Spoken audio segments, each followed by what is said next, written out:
L'information la plus importante, c'est que cette information en question a été publiée par le Wall Street Journal.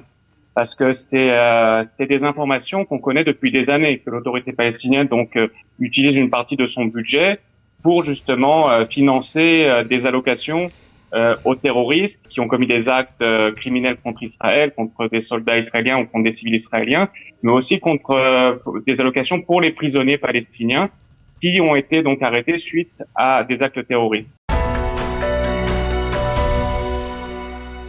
Nous avons le plaisir d'être en ligne avec Vincent Cheba. Vincent, bonjour, Boker Tov.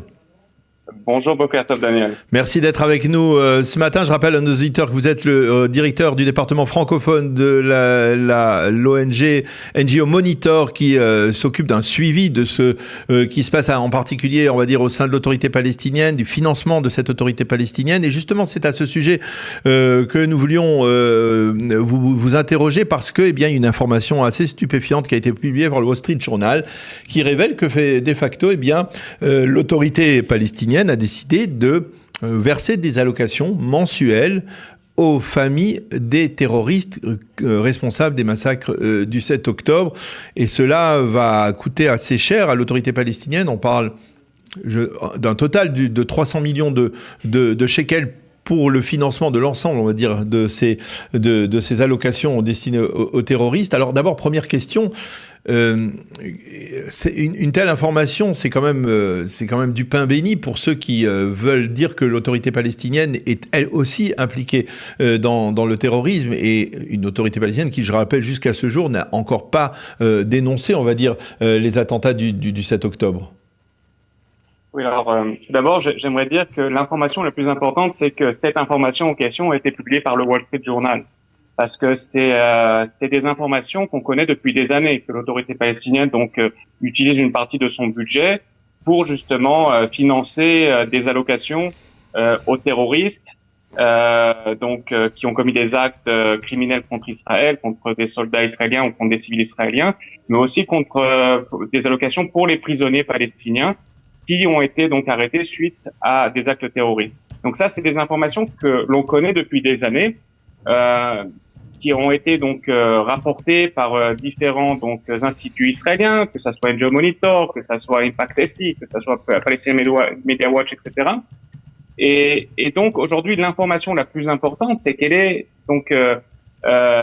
couverte par le Wall Street Journal, donc un des principaux journaux au monde.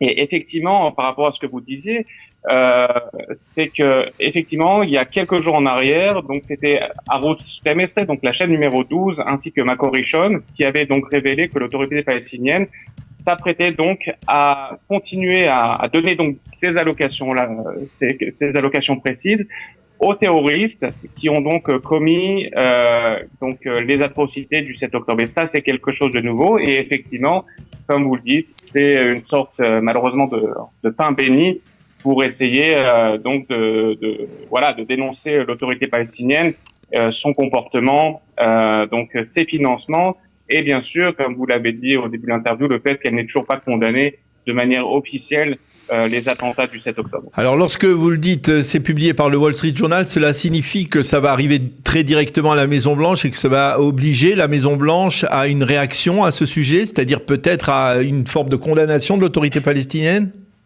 Je l'espère, surtout que aux États-Unis, ce sujet est déjà connu depuis plusieurs années. Je vous rappelle que je crois que c'était en 2016, je veux pas dire de bêtises, ou 2017, les États-Unis avaient approuvé une loi qui s'appelle le Taylor Force Act.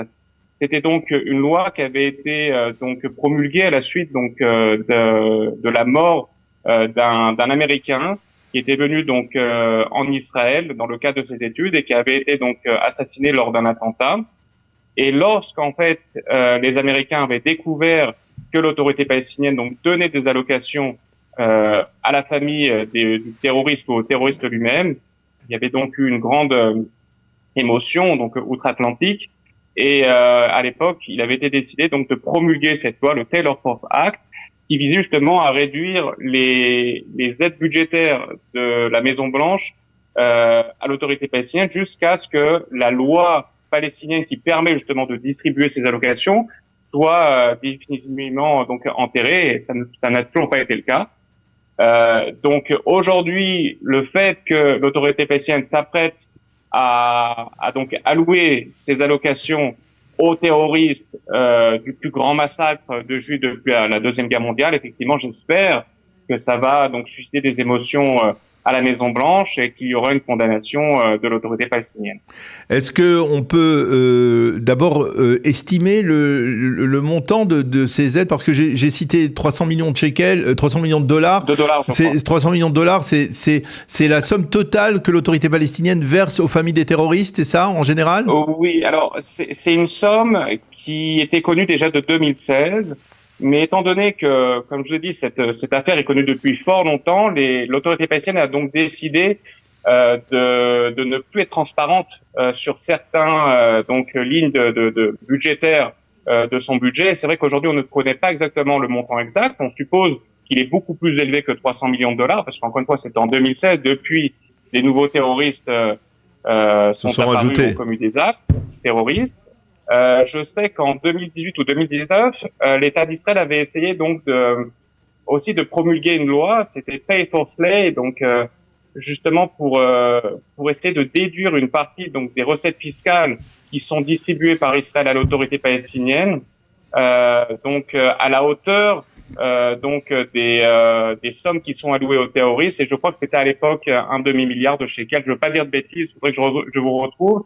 D'ailleurs, si je peux pour vos auditeurs, il y avait un très bon papier qui avait été écrit sur ce sujet par la journaliste française Noémie Aliwa dans le journal Factuel, je crois que c'était au mois de mai, donc je pourrais vous l'envoyer, dans lequel elle détaille précisément les sommes et donc toute l'histoire du Taylor Force Act et de la loi israélienne qui avait été aussi donc adoptée par la Knesset.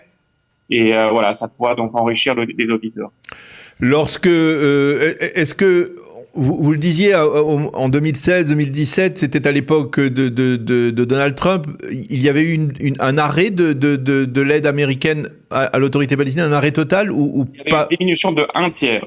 Diminution d'1/3.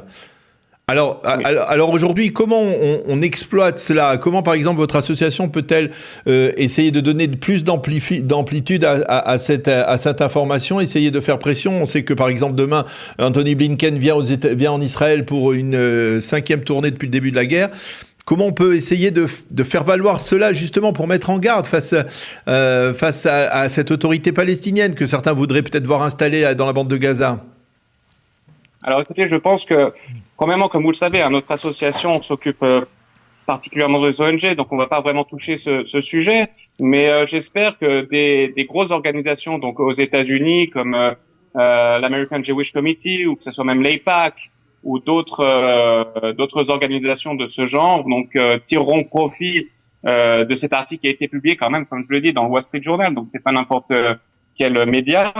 Et en Israël, bon, encore une fois, il va y avoir des tractations, à mon avis, politiques au sein donc de l'échelon, des échelons diplomatiques, j'espère, avec le nouveau ministre des Affaires étrangères, pour essayer de faire sortir, enfin, d'expliquer donc cette problématique qui est encore une fois connue des États-Unis. Et j'espère que les États-Unis donc prendront cette information en conséquence. Et dans un premier temps, au moins condamneront l'autorité palestinienne pour ces allocations. Après, on verra le reste. Encore une fois, l'après-guerre, c'est un sujet très compliqué, très sensible, et c'est vrai que Caton pique.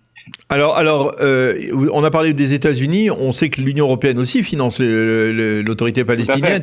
Il est impossible de dire, de savoir de quel est l'argent, d'où provient l'argent qui va financer, on va dire, ces allocations, n'est-ce pas? Alors, c'est compliqué encore une fois parce que vous avez par exemple un pays comme l'Allemagne qui annonce clairement que l'Allemagne ne finance pas donc le budget de l'autorité palestinienne. Donc encore une fois, elle dit je suis pas responsable, je peux rien faire sur ce sujet. Encore une fois, je pense que c'est une mauvaise excuse parce qu'encore une fois, l'Allemagne c'est un des principaux donc bailleurs de fonds des Palestiniens au travers par exemple de l'ONU, de l'UNRWA, des ONG ou d'autres cadres.